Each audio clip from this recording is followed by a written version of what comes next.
Halo pemirsa, apa kabar Anda hari ini? Senang sekali Sarah dan Merlias dapat kembali menemani Anda dalam sebuah program talkshow yang syarat informasi inspiratif untuk Anda dan juga keluarga. Inilah Bincang Sehati.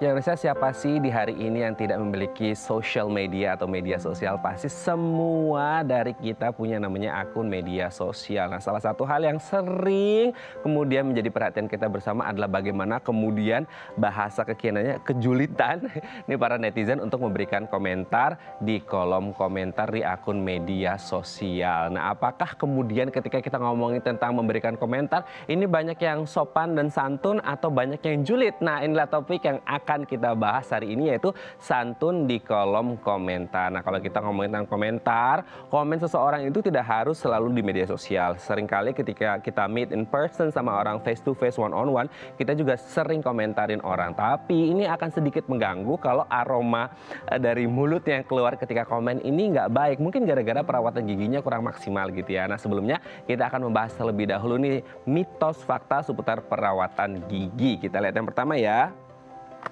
Lidah. Nah, seringkali nih kalau kita lagi sikat gigi ya pemirsa, ayo jujur, kalau Anda lagi sikat gigi, biasanya yang Anda bersihkan ini, yang Anda sikat giginya aja atau lidah juga sering Anda bersihkan atau tidak nih? Nah, ternyata apakah kemudian lidah ini juga penting untuk disikat atau dibersihkan, tidak hanya menyikat gigi?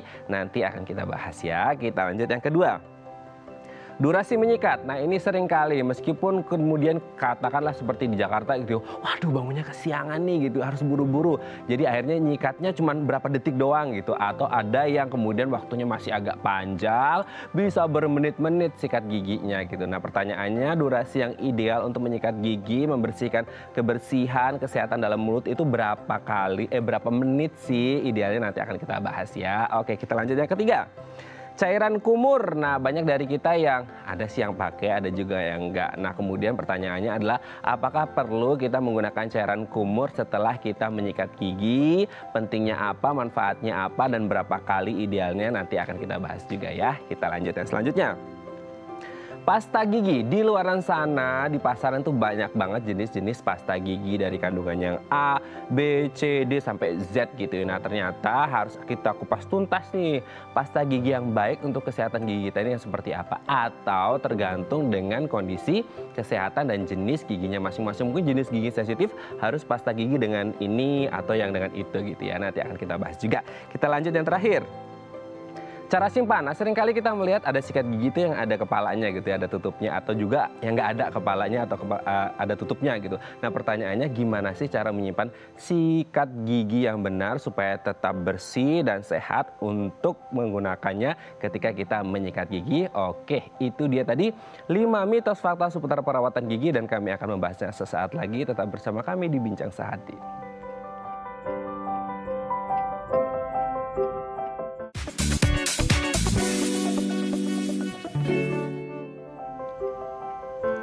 Baik, dan masih bersama kami di Bincang Sehati dan kita masih membahas topik kita hari ini ya. Tapi sebelumnya kita akan membahas terlebih dahulu nih. Tadi di segmen sebelumnya kita sudah membahas nih beberapa mitos fakta seputar perawatan gigi. Pertanyaannya, Anda sudah merawat gigi Anda dengan baik dan benar belum? Kalau masih bertanya-tanya, kayaknya belum maksimal. Nah, Anda harus menyimak perbincangan saya dengan Dr. Gigi Melda Mahniza, SPKGA, spesialis kedokteran gigi anak dari Rumah Sakit Hermina Grand Wisata. Kita sapa terlebih dahulu. Assalamualaikum Dr. Melda, apa kabar?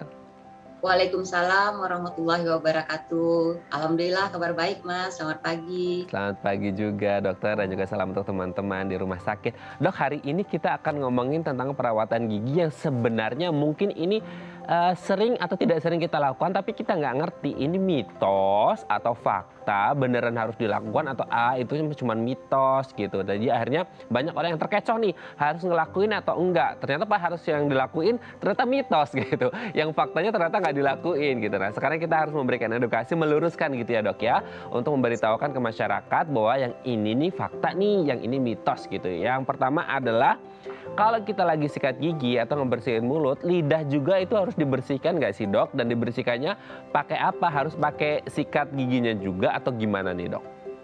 Iya, kalau untuk membersihkan lidah itu memang harus Mas. Jadi ini fakta bukan mitos. selain pada gigi, itu kuman-kuman juga menempel pada permukaan lidah, Hmm. sehingga lidah harus dibersihkan setiap hari. Nah, membersihkannya pakai apa gitu Nah, kan? iya. Pada beberapa produk sikat gigi, itu di kepala sikatnya di bagian belakang, itu ada permukaan yang khusus untuk menyikat lidah. Oh. Tetapi ada alat khusus sendiri yang untuk membersihkan lidah Mas. Jadi namanya tongue scraper. Jadi Hmm. kalau misalnya menggunakan sikat gigi, itu nanti bisa merusak papila lidah. Jadi Hmm. disarankan membersihkan lidah menggunakan sikat lidah khusus. Oh, oke. Berarti itu harus menggunakan alat khusus gitu ya, Dok ya? Sebaiknya Mas, ya. Oke. Kalaupun akhirnya menggunakan alat khusus ini untuk membersihkan lidah gitu ya, Dok ya. Ini dilakukannya bareng ketika pas lagi sikat gigi atau pas sendiri setelah sikat gigi atau gimana nih, Dok? Iya, sewaktu sikat gigi Mas. Heeh. Jadi kita sikat gigi dulu, setelah sikat gigi kemudian sikat lidahnya. Oh, ini pas pas lagi maksudnya ada apa sih busa-busanya dari sikat gigi nggak apa-apa atau harus dikumur-kumur dulu baru nyikat lidah? Boleh dikumur dulu, Dikumur ya, baru dulu kita baru sikat. kemudian sikat lidahnya gitu ya, Dok ya. Nah, pertanyaannya kemudian kalau orang yang nggak punya alatnya gitu kan, mungkin banyak dari kita yang nggak punya alat khusus untuk membersihkan lidah gitu ya, Dok ya. Ini ya udah deh pakai sikat gigi aja itu masih boleh nggak sih, Dok, sebenarnya masih atau gimana? Kalau memang tidak punya alatnya dan kita harus menggunakan sikat gigi, itu pilihlah sikat gigi yang bulu sikatnya lembut. Oh. Sikatnya pelan-pelan untuk tidak merusak papila lidahnya. Oh, oke. Dok, kan kalau kita lagi gosok gigi kan identik apa yang kita sikat kan kotoran-kotoran gitu ya, Dok ya. Kalaupun akhirnya the worst skenario-nya adalah orang ini nggak punya alat pembersih lidah secara khusus gitu ya, Dok ya. Pakainya sikat gigi aja gitu. Nah, ketika kita sikat gigi, ini kan sikat giginya duluan nih, Dok. Nah, pikiran kita kan kalau mau nyikat lidah kan ini sikat giginya udah ketempel dengan kotoran-kotoran yang ada dari gigi gitu. Nah, kemudian ketika harus nyikatin lidah, pikiran kita sebagai orang awam, lah nanti malah kotorannya nempel di lidah. Ini gimana, Dok? Harus dibersihkan dulu atau gimana nih? Sikat giginya dibilas dulu yang bersih, Mas. Oh. Ya, Oke, berarti harus dibilas dulu gitu ya biar bersih. Oke, Dok, ya. ini sudah menjadi jawaban gitu ya untuk kita-kita yang harus tetap membersihkan lidah karena ini adalah fakta gitu ya. Oke, kita lanjut yang kedua nih, Dok. Apakah benar menyikat gigi harus lama? Ada yang pagi-pagi udah telat, bangunnya kesiangan, sikat giginya cuma 10 detik.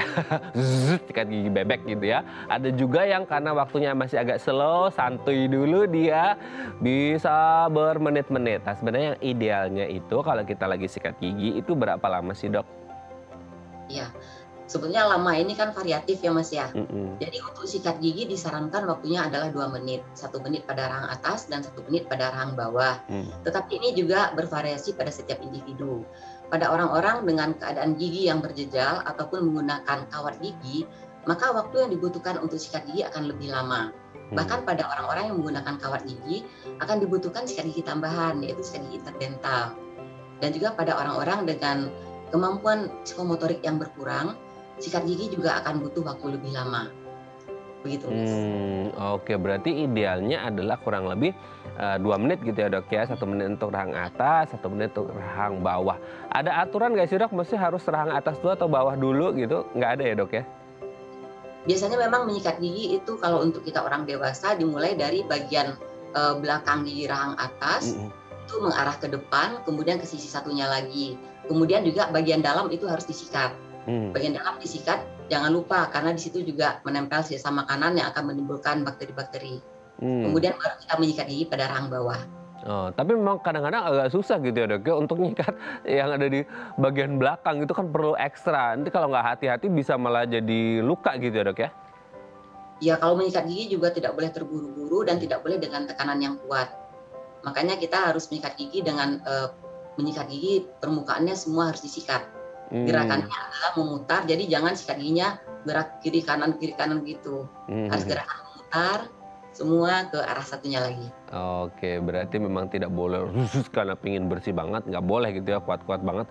Nah, ada juga yang bilang, ya sikat gigi itu harus atas ke bawah atau horizontal, vertikal atau gimana, Dok? Atau memutar ya baru dokter sebutkan? Nah, arahnya dari gusi ke arah tubuh gigi, Mas. Jadi kalau untuk gigi rahang atas itu menyikatnya dari atas ke bawah. Mm-mm. Untuk gigi rahang bawah menyikatnya dari gusi dari bawah ke atas. Gini. Oh, beda berarti ya yang Nah, antara jadi rahang arah atas dan rahang bawah.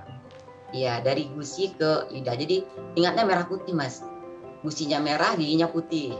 Oh, Jadi dari merah ke putih. oke, oke merah putih ya, gusinya merah, giginya putih. Oke, berarti merah dulu dari gusi ke gigi. Oke, siap dok. Kita lanjut yang ketiga. Nah ini juga nih yang sering kita bertanya-tanya. Sebenarnya kalau habis sikat gigi, kita perlu nggak sih untuk menggunakan kumur gigi gitu dok? Menggunakan obat kumur ya, Mas Ya. ya? Iya, jadi sebetulnya untuk menyikat gigi itu menghilangkan kuman itu sekitar 30-50%, Mas. Hmm. Jadi memang diperlukan tambahan dengan obat kumur karena ada bagian-bagian yang tidak dapat dicapai oleh sikat gigi seperti sela-sela gigi. Makanya dibutuhkan obat kumur untuk membantu menghilangkan jumlah bakteri yang ada dalam rongga mulut. Tapi Apa? pilihlah obat kumur yang tidak mengandung alkohol. Hmm. Ya. Oke, berarti tetap harus menggunakan obat kumur untuk membantu kalaupun ada yang ketinggalan di belakang tadi itu ya dok ya. Gitu mungkin yang tidak terjangkau oleh sikat gigi kita ini bisa dibantu dengan obat kumur gitu ya. Oke, kita lanjut ke yang keempat dok. Apakah benar salah memilih pasta gigi dapat membuat gigi bermasalah? Nah ini kan kalau kita lihat kan jenis gigi orang ini berbeda-beda dok, kondisinya juga berbeda-beda. Dan kita lihat juga pasta gigi kan kandungannya beda-beda nih, ada sejumlah jenis pasta gigi lah gitu. Nah apakah kemudian untuk menentukan pasta gigi mana yang tepat untuk kita harus tahu dulu kondisi kesehatan gigi kita atau gimana nih dok? Ya benar Mas. Jadi sekarang di pasaran banyak sekali jenis-jenis pasta gigi. Jadi kalau brandnya udah bermacam-macam, jenisnya juga ada bermacam-macam. Makanya di sini kita harus tahu kondisi rongga mulut kita karena masing-masing pasta gigi itu mempunyai keunggulannya. Ada pasta gigi yang khusus untuk mencegah gigi berlubang, ada untuk mencegah terjadinya karang gigi, ada juga pasta gigi yang untuk gigi sensitif. Jadi kita sesuaikan penggunaan pasta gigi dengan kebutuhan kita. Makanya kalau misalnya pasta giginya tidak sesuai, maka hasil yang kita capai dari sikat gigi tidak akan optimal, begitu Mas. Jadi kita memang harus tahu kondisi rongga mulut kita. Oke, hasilnya tidak akan maksimal gitu. Misal gigi kita sensitif tapi dipakein pasta gigi yang tidak ada manfaatnya untuk mengatasi gigi yang sensitif gitu. Ketika mungkin lagi makan panas atau minum dingin gitu ya dok ya. Tapi pertanyaannya ketika kan banyak dari kita yang nggak tahu kondisi kesehatan gigi kita dok. Ya udah deh yang penting ini ada pasta gigi ya pakai-pakai aja gitu. Kalau di luar konteks manfaatnya yang tidak sesuai dengan apa yang dikeluhkan seperti gigi sensitif tapi tidak diberikan pasta gigi untuk gigi sensitif, apakah kemudian memakai pasta gigi secara sembarangan yang ada gitu ya dok? Ini potensi ada bahaya yang bisa membuat gigi bermasalah atau enggak sih dok? Membuat bermasalah sih tidak Mas, cuman hasilnya tidak optimal.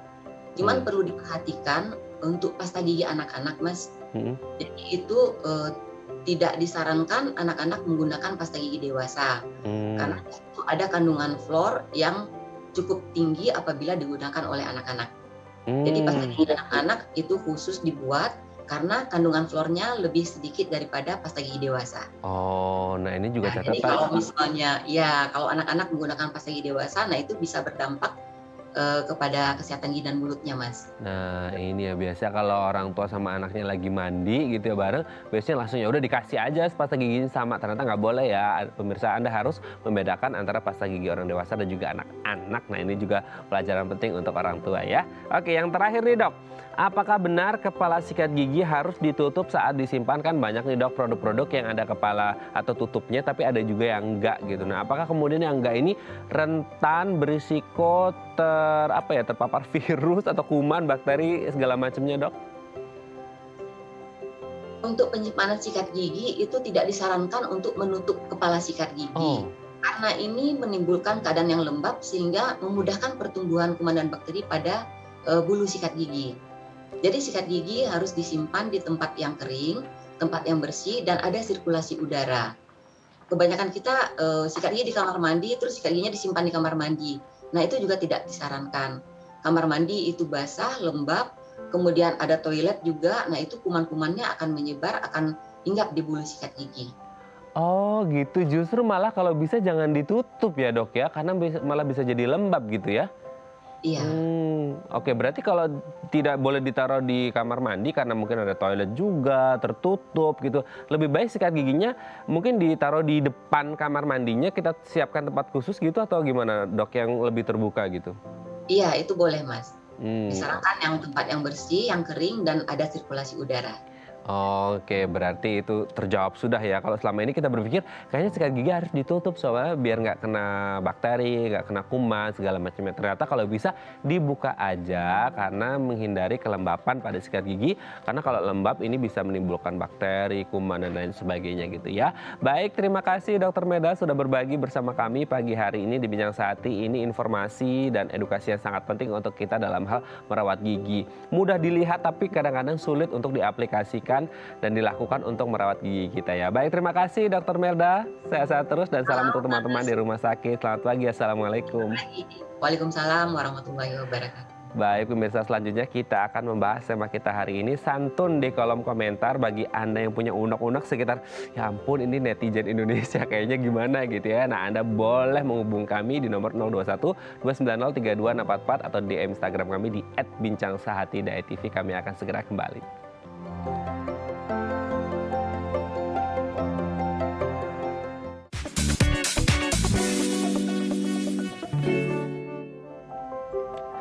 Baik, Anda masih bersama kami di Bincang Sehati dan kita masih membahas tema kita hari ini. Kayaknya tema hari ini menarik sekali karena sebagian besar dari kita yang menonton acara kita pada pagi hari ini pasti merasa mungkin agak tersentil gitu ya. Karena kita jadi reflect to ourselves, kita sudah santun belum sih di kolom komentar, atau kalau lagi ketemu sama orang, kita komentarnya kadang-kadang ngerasa julid nggak ya? Nah, inilah topik yang akan kita bahas hari ini nih, santun di kolom komentar. Bagi Anda yang memiliki pertanyaan seputar tema kita hari ini, Anda boleh lo menghubungi kami di nomor 021 290 3264 atau DM Instagram kami di @bincangsehati.tv. Dan telah tersambung nih bersama kami di sambungan Zoom dengan Mbak Lucy Kusman, seorang transformation coach. Selamat pagi Mbak Lucy, apa kabar?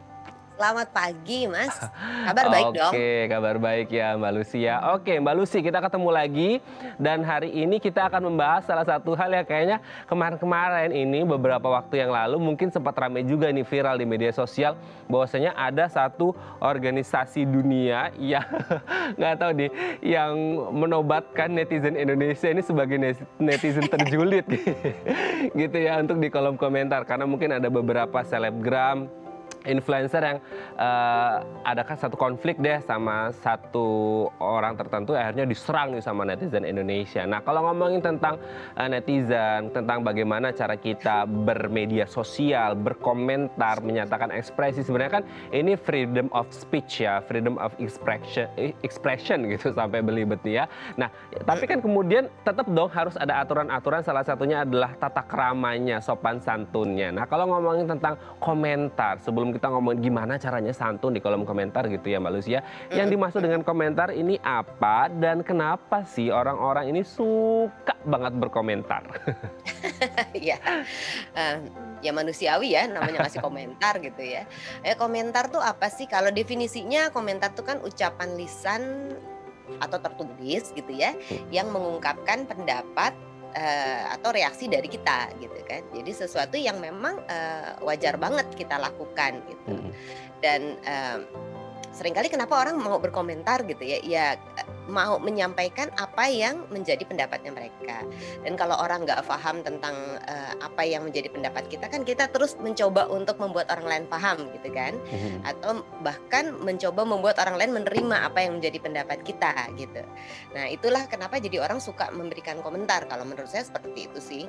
Oke, nah kalau ngomongin tentang komentar, kayaknya memang setiap orang pasti pingin berkomentar gitu ya Mbak Lucy ya, apapun itu. Tapi kalau ngomongin orang-orang yang dengan ciri seperti apa sih yang suka berkomentar gitu? Apakah orang-orang yang so fussy gitu, yang cerewet atau yang talkative dengan kepribadian yang extrovert gitu ya, yang sanguine gitu? Itu sebenarnya orang-orang yang suka komentar itu orang-orang yang seperti itu, atau sebenarnya semua orang punya potensi untuk kemudian berkomentar atas apa-apa yang mereka lihat dan rasakan ini Mbak Lucy?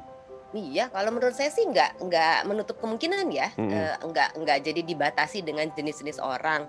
Mungkin bentuk ekspresinya jadi sangat sesuai dengan personality-nya orang gitu kan. Mhm. Tapi di era sekarang kan komentar bisa melalui berbagai macam media gitu kan. Mhm. Ada yang langsung, ada juga yang melalui tertulis atau melalui sosial media. Jadi sebetulnya tidak dipengaruhi, oleh jenis personality tertentu gitu. Mhm. Ekspresinya aja yang tadi dipengaruhi. Nah, bicara soal komen kan sebetulnya ada 2 hal ya, Mas, ya, Iya. Mas Raden ya, ada yang tulus, ada yang enggak gitu kan kalau komen itu ya, gitu. Ya kan Kak, sebetulnya, komentar tuh bagus dan dibutuhkan kalau menurut saya ya. Karena kan gini, kita kan manusia sosial, kita Yes. suka terlibat, kita suka didengarkan, kita ingin difahami, itu kan kita manusia sosial gitu ya. Mhm. Jadi komentar itu salah satu hal yang memang sangat dibutuhkan oleh kita. Nah, kalau komentarnya tulus itu kan bagus, jadi ingin memberikan empati atau, memberikan respek, meningkatkan harga diri orang, memberikan pujian, itu kan bagus, sesuatu yang tulus. Nah, namun kan ada juga komentar-komentar yang nggak tulus gitu ya. Nah, komentar yang nggak tulus tuh terbagi 2 juga nih, Yes. gitu kan. Ada yang memang nggak tulusnya tuh pengen, saya mau mengomentari Mas Raden, Mhm. karena saya pengen mengimpress Mas Raden gitu ya, Mhm. pengen dapat impresi yang bagus dari Mhm. Mas Raden gitu. Jadi, apa sih, nggak betul-betul genuine, tulus dari saya gitu. Mhm.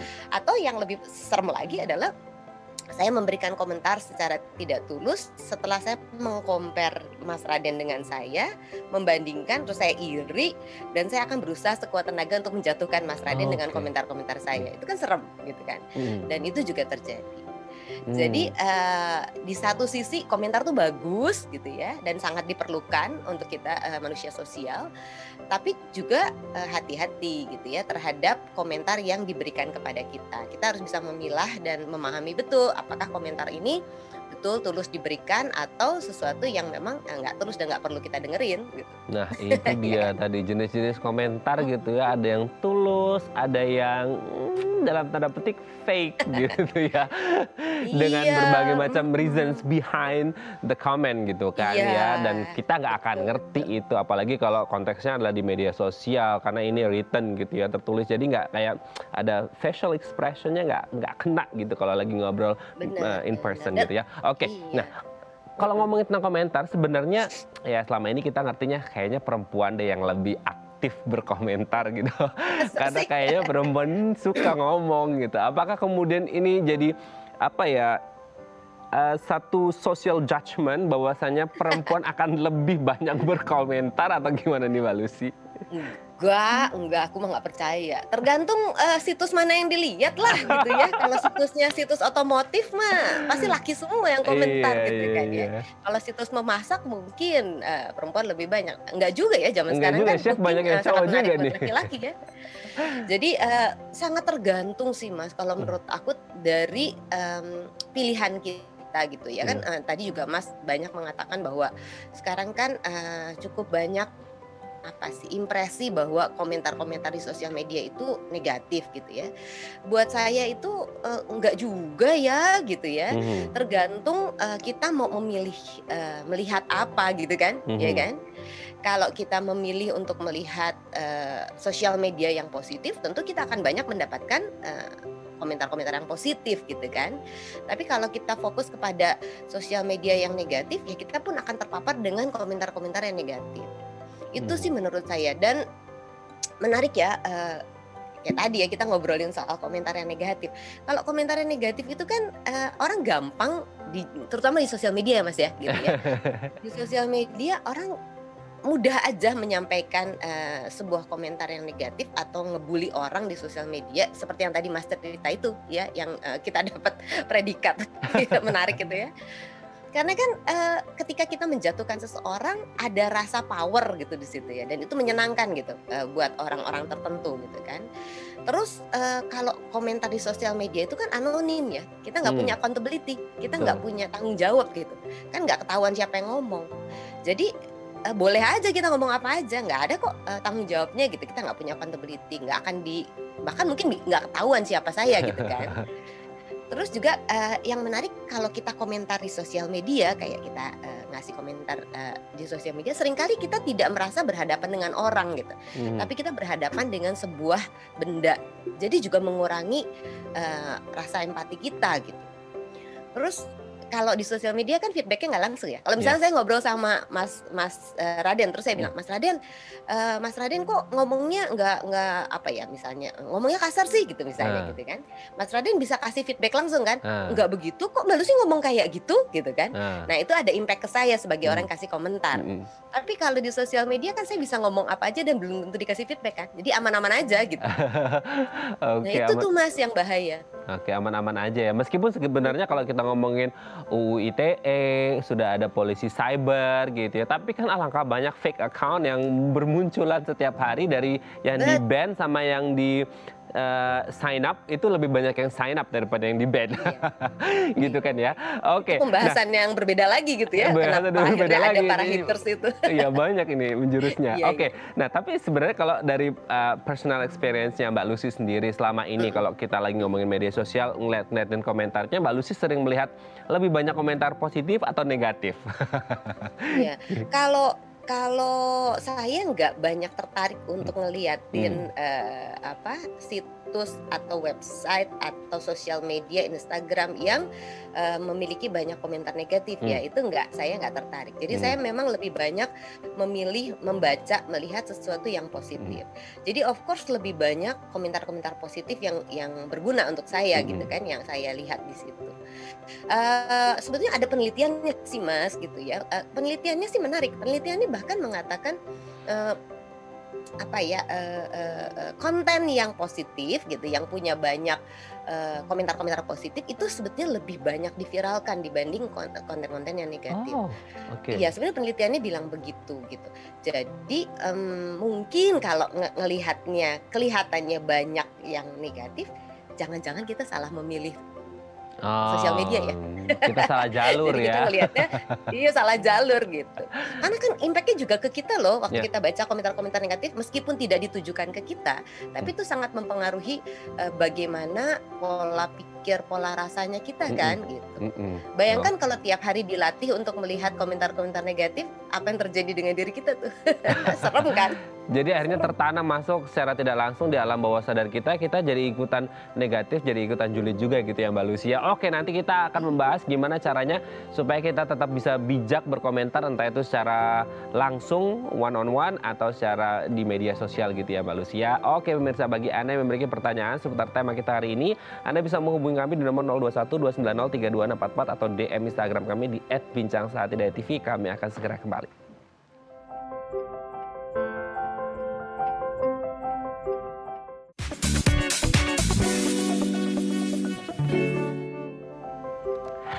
Baik, Anda masih bersama kami di Bincang Saati dan kita masih membahas tema kita hari ini, santun di kolom komentar. Bagi Anda yang memiliki pertanyaan seputar tema kita hari ini, Anda bisa menghubungi kami di nomor 021 290 3244 atau DM Instagram kami di @bincangsaati.tv. Kalau saya pribadi ya pemirsa, ini sih I take it not that serious gitu ya. Maksudnya ketika aku lagi lihat-lihat di media sosial gitu ya, kadang-kadang itu ngelihat kolom komentarnya, bukan apa-apa sih, nggak mau ngambil yang positif negatifnya, cuman kadang-kadang ngeliatin komentar itu jadi tertawa, terpingkal-pingkal sendiri, karena kadang-kadang kalau ngeliatin komentarnya itu lucu-lucu gitu, yang diposting apa, komentarnya apa, jadi kadang-kadang kayak release the stress lah gitu, maksudnya ketawa-tawa sendiri karena ngelihat komentar-komentar netizen Indonesia itu unik-unik dan langka gitu ya. Nah, kita kembali lagi ke Mbak Lucy Kusman, transformation coach kita. Mbak Lucy, ini kalau kita ngomongin tentang komentar-komentar yang negatif gitu ya, sebenarnya kalau kita melihat dari sudut pandang orang yang berkomentar ini, sebenarnya apakah melulu orang yang memberikan komentar negatif ini mereka punya semacam kayak gangguan psikologis atau kondisi psikologisnya lagi terganggu pada saat komentar, lagi marah, lagi punya masalah, tiba-tiba ngeliat media sosial kok gini-gini, mungkin mereka kayak ngerasa relate dengan apa yang terjadi, akhirnya keluar itu semua yang nggak bisa dikatakan secara langsung lewat mulut, keluar lewat ketikan jari gitu kan, ketikanmu harimaumu sekarang bukan mulutmu ya gitu. Gimana nih Mbak Lucy? Balik lagi gitu ya kan, sesuatu sesuatu yang men-trigger kita untuk bereaksi itu biasanya yang kena ke emosi gitu ya, ya kan? Jadi ketika kita membaca sebuah postingan terus emosi kita kena, nah itu persoalannya otak kita bisa memilah nggak nih gitu ya, atau kita terlatih nggak untuk akhirnya seimbang dalam menggunakan emosi dan pikiran analisa kita gitu kan ya. Kalau kita terlatih tentu kita tidak langsung memberikan reaksi yang emosional, tapi kan banyak sekali orang yang tidak terlatih untuk menyeimbangkan kedua pikiran kita ini gitu ya. Jadi yang begitu ada sesuatu yang kena ke emosi kita lantas bereaksi otomatis gitu. Itu banyak orang masih seperti itu. Nah pada saat kita bereaksi secara otomatis, kita kan tidak menganalisa ya. Emosional otomatis itu kita tidak menganalisa. Jadi seringkali ekspresi dari pendapat kita pun tidak tepat gitu kan. Itu yang langsung jadinya jebret aja masuk. Terus ketika kita menulis, ngerinya di sosial media kan gini, satu komentar negatif gitu ya, satu komentar negatif yang diberikan yang orang tuliskan kemudian mempengaruhi komentator yang lain kan gitu ya. Jadi akhirnya jadi ada terjadi kesepakatan bersama tentang sesuatu gitu kan. Nah itu kan jadi memberikan kekuatan kepada siapapun yang memberikan komentar negatif itu, bahwa oh iya saya nggak sendirian, semua orang juga berpikir begitu, terus makin deh dia kasih komentar negatif. Nah itu sih Mas kalau saya ngelihatnya. Jadi bukan soal orang itu punya masalah psikologis gitu ya. Siapapun bisa kena gitu terhadap amigdala hijack ini ya, kalau bahasa yang lagi ngetren beberapa saat yang lalu ya. Kita tertrigger secara emosi, otomatis kita kasih komentar.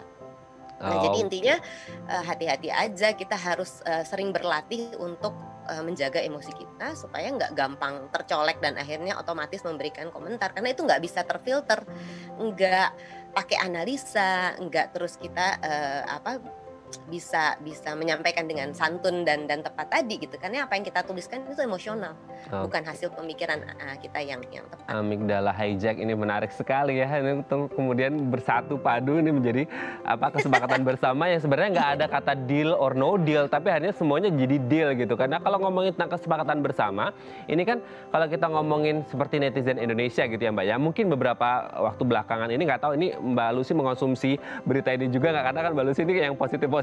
Jadi kayak adalah satu selebgram kita inisialnya F gitu ya, menyerang yang inisial selebgram di luar negeri sana inisialnya D gitu. Dari 2,1 juta followers tiba-tiba dalam beberapa hari jadi 1,3 juta aja gitu. 800.000 lebih menghilang gitu, unfollow. Ada juga ya beberapa hari kemarin juga kita lihat ada salah satu selebgram dari Korea Selatan gitu ya, yang ngomongin tentang Indonesia, akhirnya diserang balik gitu. Kalau kita ngomongin tentang ya orang Korea Selatan kan mereka 11-12 seperti orang Jepang gitu. Ketika mereka ngerasa depresi, mereka bisa aja melakukan suicidal action kan. Itu yang ekstrimnya banget. Atau kemudian kemarin ada salah satu mantan master pecatur Indonesia gitu ya, Pak Dadang sebut saja seperti itu, yang harus diblokir dari salah satu akun main catur online terkenal gitu. Akhirnya diserang itu fans-fansnya. Itu menjadi salah satu beberapa contoh deh gitu. Nah kemudian apakah ketika orang berkomentar buruk, negatif terhadap akun media sosial seseorang,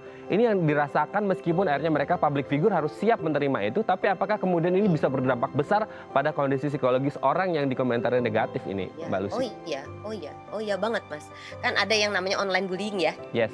Karena toksik komennya orang-orang, kemudian terjadi online bullying yang impactnya lebih, yang tadi bisa jadi orang bunuh diri gitu kan gara-gara itu gitu ya. Kan nggak semua orang tuh siap gitu loh Mas untuk nerima pendapat yang negatif tentang dia, apalagi kalau disampaikan dengan cara yang nggak santun gitu ya, dengan cara yang kasar, itu kan menyakitkan sekali. Ada sebuah juga penelitian mengatakan sebetulnya untuk netral aja, untuk merasa positif secara ya netral dan agak positif gitu ya, kita butuh 3 kali hal positif dan 1 kali hal negatif untuk akhirnya bisa netral. Itu kan normal ya. Tapi pada kenyataannya nih Mas Raden deh gitu kan. Misalnya seharian kerja cakep banget gitu ya, udah oke banget pekerjaannya. Oke, bos-bos juga bilang, oke bagus kerjaannya Mas Raden hari ini keren gitu.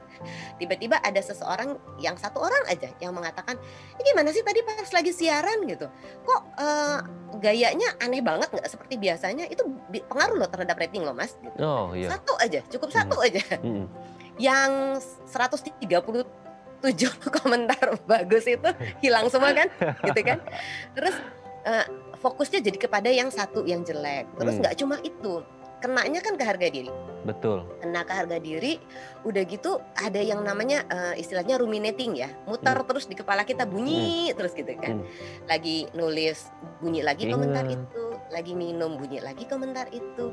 Bayangkan kalau itu terus-menerus terjadi dari satu komentar negatif. Nah, kalau dari puluhan ratusan komentar negatif tentang kita, itu impactnya luar biasa, tidak nyaman buat orang yang terima komentar itu gitu. Satu, tadi kan kena ke harga dirinya, terus akhirnya depresi ya gitu kan, anxiety terus-menerus, terus depresi gitu kan. Terus yang kedua, pasti dia jadi nggak produktif karena terganggu dengan pikiran itu. Jadi kalau menurut saya impactnya akan bisa sebesar itu terhadap diri orang yang terima ya. Kalau nggak siap untuk nerima toxic comments gitu ya dari orang. Toxic comment. Ini bersatunya, sepakatnya, solidnya untuk jangan hal yang buruk kalau bisa ya, untuk kemudian hal-hal yang baik mensupport orang gitu ya, Mbak Lucy ya. Iya. Padahal sedikit nih Mas, kalau aku mau kasih pendapat gitu ya, kan gini, ketika ada seorang tadi kalau ceritanya yang artis lah ya, artis atau selebgram gitu ya, yang sudah membangun dari bawah, terus dia punya sebuah karir di sosial media gitu. Ketika kita bully lantas karirnya itu hilang, kita kan ngelihatnya cuma kayak gitu ya, ya udah pantas aja dia digituin gitu kan. Tapi terbayang nggak sih sebetulnya apa yang sudah dia lakukan untuk ngebangun karir itu? Pengorbanannya kan luar biasa gitu. Dan itu hilang dalam sekejap gara-gara kita nggak bisa jaga jari kita gitu. Itu kan menurut saya sadis sih. Kasihan gitu ya. Di luar bahwa dia itu benar atau salah, tapi kan sebetulnya dia punya upaya yang luar biasa untuk membangun karirnya, dan kita mestinya berempati terhadap apa yang sudah dia lakukan. Kalau dia melakukan kesalahan kan ada cara lain untuk memberikan feedback kepada dia sebetulnya. Oke ya, jadi kalau bisa kita harus support. Kita tidak tahu bagaimana perjuangan dari nol sampai ke titik tersebut. Oke, Mbak Lucy, ini ada DM Instagram dari pemirsa Bincang Sehati, kita bacakan dari @wulandari. Anak saya memiliki media sosial nih Mbak Lucy. Saya takut kalau ada yang berkomentar kurang baik. Apa yang dapat saya lakukan? Wah, kalau udah punya media sosial berarti harus siap untuk menerima berbagai macam komentar. Gimana nih Mbak Lucy dari Bu Wulandari ini? Gimana? Kita nggak bisa cegah orang ngomong apapun ya gitu ya. Jadi benar banget Mas Raden bilang. Jadi penting untuk menyiapkan anak-anak kita pada saat mereka sudah main sosial media. Ada dua hal yang bisa dilakukan sih Mas Raden kalau dari pengalaman saya ya. Yang pertama adalah tadi anak kita dilatih untuk sering melihat media sosial yang positif gitu ya. Jadi dia juga pola berpikir, pola berasanya udah positif. Sehingga nanti pun dia akan menuliskan hal-hal yang positif gitu kan. Nah, kalau kita banyak memberikan hal yang positif, lebih kecil lah kemungkinan kita dibully gitu ya sama orang lain. Nah, jadi anak kita dilatih untuk berpikir positif, merasakan hal yang positif, dan akhirnya juga melakukan hal yang positif termasuk di sosial medianya.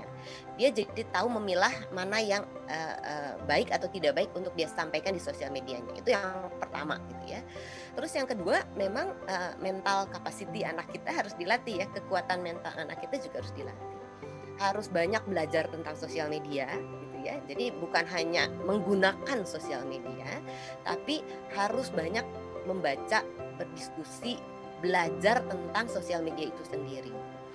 Oh ya, satu lagi bisa adalah bagaimana kemudian dia bisa melakukan reframing atau melihat dari sudut pandang yang berbeda pada saat mendapatkan komentar yang tidak baik.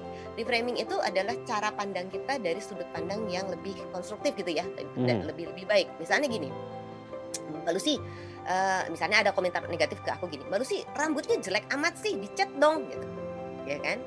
Beruban begitu jelek banget sih. Nah, saya bisa melihatnya sebagai bullying, atau saya bisa melihatnya sebagai berarti orang bebas berpendapat dan mungkin orang itu suka dengan rambut warna hitam gitu kan. Baik juga untuk saya dengarkan, saya coba kalau saya pakai rambut warna hitam dan what happen. Kalau saya suka ya saya teruskan, kalau saya nggak suka ya nggak apa-apa. Tapi terima kasih ya untuk kasih feedback. Sejelek-jeleknya orang ngasih feedback ke kita, kan dia pakai usaha ya, gitu ya. Usaha buka sosial media, usaha ngetik, usaha menyampaikan gitu. Ya kita hargailah gitu. Apapun usaha dia. Nah, kalau dilatih untuk bisa melakukan Hmm. reframing, melihat Mhm. dari sudut pandang yang lebih konstruktif, anak kita juga jadi lebih kuat. Jadi Hmm. mental capacity-nya dilatih dengan 2 tuh, Mas. Satu, isi gitu ya, pembelajaran-pembelajaran tentang sosial media, jadi dia tahu persis apa Hmm. yang sedang dia lakukan sekarang. Yang kedua tadi, kuatkan mental dia dengan cara bisa melihat dari sudut pandang yang berbeda, yang lebih konstruktif. Harusnya Oke. itu jadi modal yang lumayan untuk Modal anak yang kita lumayan main ya, di karena sosial media tuh ya. ya, oke. Tadi Iya. mungkin kalau tadi Mbak Lucy ngomong berarti intinya adalah pada bagaimana kita building di image ya, image brandingnya kita itu harus bagus supaya kita ya setidaknya meminimalkan risiko adanya komentar-komentar negatif, meskipun ini juga tidak menjamin bahwasanya orang akan terus berkomentar Nah, positif. Setiap orang punya iya. hak untuk berkomentar dan kita harus siap tadi, harus siap mental. Tapi jangan juga menutup kolom komentar.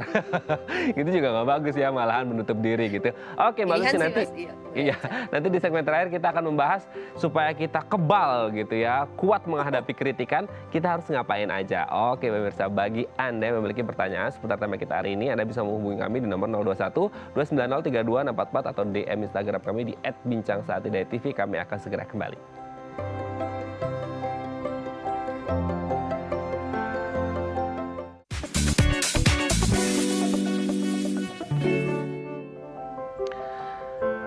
Baik, Anda masih bersama kami di Bincang Sehati. Santun di kolom komentar adalah tema kita hari ini, dan kita membahasnya masih bersama dengan Mbak Lucy Kusman, Transformation Coach kita. Mbak Lucy, ini kalau tadi kita udah ngomongin positif, negatif, kolom komentar, dan harus satu yang disiapkan, entah itu dari anak-anak atau dewasa, adalah bagaimana kita menyiapkan mental untuk menerima perbedaan komentar ya, mau yang positif mau negatif. Ingat, sebaik apapun yang kita lakukan pasti ada aja yang nyinyir bahasanya kan gitu. Jadi kita harus siap mental gitu ya. Oke, kita akan membahas tentang tips menghadapi kritikan di segmen terakhir ini. Jadi kalau tadi kita udah ngomongin pedes-pedesnya, sekarang kita tips untuk membangunnya menghadapi kritikan. We have to see the fact bahwasanya tidak semua orang bisa kita atur untuk memberikan komentar yang positif kepada kita. Yang pertama adalah kalau ada orang kritik kita baik secara langsung ataupun di media sosial, adalah harus tenang.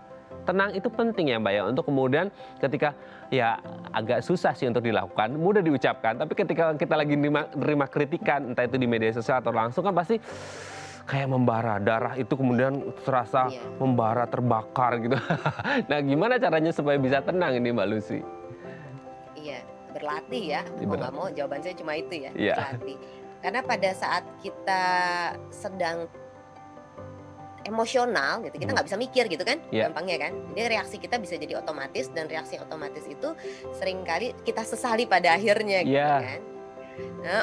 Udah keburu ngomong, udah keburu nulis, aduh gitu kan. Nah, jadi memang harus berlatih. Latihannya bisa macam-macam sih gitu ya. Berlatih untuk menyadari apa sih yang kita saat ini sedang pikirkan, merasakan pikiran kita kayak apa, perasaan kita kayak apa. Kemudian kira-kira perilaku seperti apa yang bisa kita lakukan di situasi seperti ini. Jadi untuk bisa tenang memang harus banyak awareness gitu ya, banyak mindful terhadap apa yang kita pikirkan, kita rasakan, sehingga kita betul-betul tahu kapan saya merasa begini, dan kalau saya merasa begini biasanya tindakan saya apa. Nah, kalau saya lain kali merasa begini, baiknya saya tindakannya apa.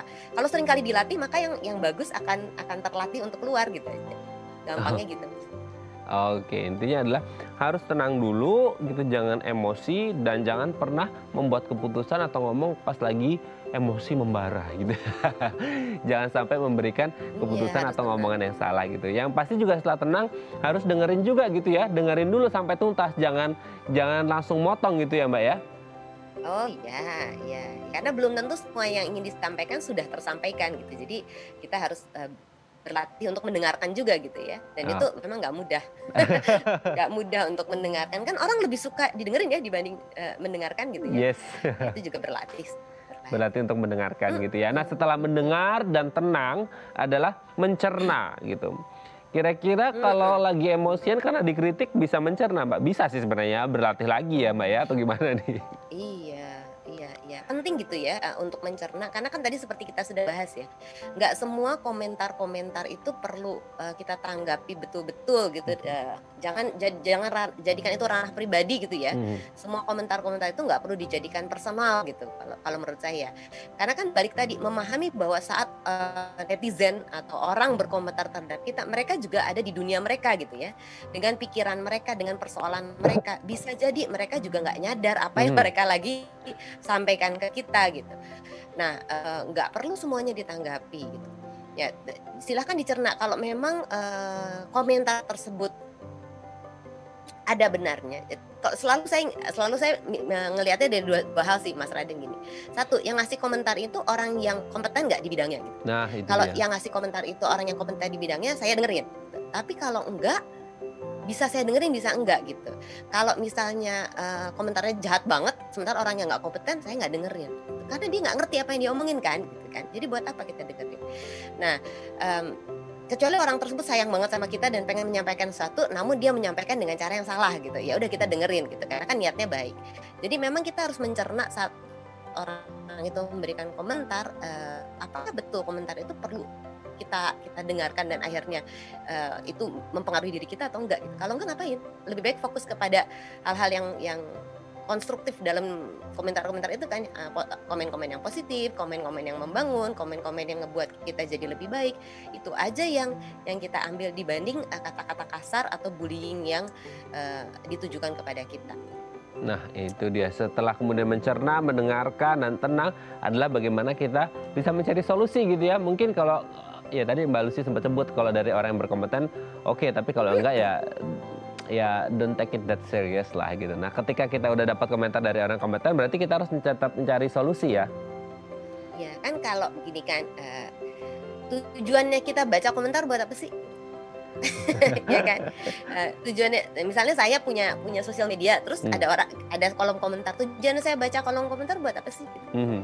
Ya kalau memang tujuannya, kita harus tahu dulu tujuannya apa. Kalau tujuannya mencari kepuasan gitu ya, ya hati-hati, belum tentu semua didapatkan dari kolom komentar. Kalau banyak komentar-komentar negatif kan, itu jadi menyakitkan. Tapi Tetap kalau memang harus tujuannya untuk memperbaiki dan ambil semua komentar-komentar yang datang dari orang yang kompeten itu dan jadikan sebuah basis untuk perbaikan kan? Perbaikan dan solusi ya. Oke, terima kasih ini Mbak Lucy sudah berbagi. Sebenarnya banyak yang harus kita bahas, tapi waktu juga membatasi kita. Mungkin next season ya, Mas Raden, next episode. Terima kasih Mbak Lucy. Sehat-sehat terus dan salam untuk keluarga di rumah. Selamat pagi.